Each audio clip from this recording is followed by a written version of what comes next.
నమస్తే welcome to I news.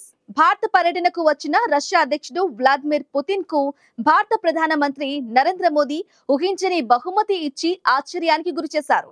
భారతీయ సంస్కృతిపై విపరీతమైన ప్రభావం చూపే భగవద్గీతను తనకు బహుమతిగా అందించడం, అది రష్యన్ భాషలో ఉండటంతో పుతిన్ చాలా సంబరపడ్డారు.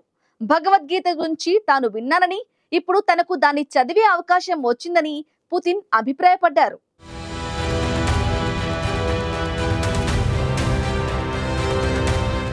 23వ భారత రష్యా శిఖరాగ్ర సమావేశంలో పాల్గొనేందుకు 2 రోజుల పర్యటన కోసం రష్యా అధ్యక్షుడు వ్లాదిమిర్ పుతిన్ డిసెంబర్ 4న భారతదేశానికి వచ్చారు. పుతిన్ గతంలో 2021లో భారతదేశాన్ని సందర్శించారు. ప్రోటోకాల్ పక్కకు పెట్టి మరి ప్రధాని మోదీ స్వయంగా పాలం విమానాశ్రయానికి వెళ్లి ఆయనను స్వీకరించారు. విమానాశ్రయంలో మోదీ పుతిన్ ను కౌగిలించుకుని స్వాగతించారు. ఆ తర్వాత ఇద్దరు నాయకులు పుతిన్ లగ్జరీ కారు ఆర్ఎస్ సెనాట్ ను వదిలిపెట్టి తెల్లటి టయోటా ఫార్చునర్ లో వదిలి ప్రధానమంత్రి నివాసానికి వెళ్లారు.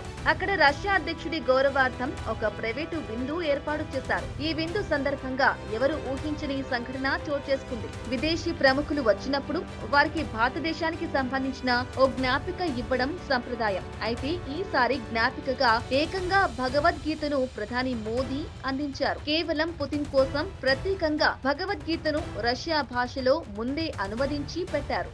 భగవద్గీత చూసిన పుతిన్ చాలా సంతోషపడ్డారు. ప్రపంచ మానవాళికి మార్గదర్శకం చూపే అరుదైన గ్రంథాల్లో ఒకటైన భగవద్గీతను తాను చదివే వెసులుబాటు కలిగే భాషలో అందించడం పట్ల సంతోషం వ్యక్తం చేశారు.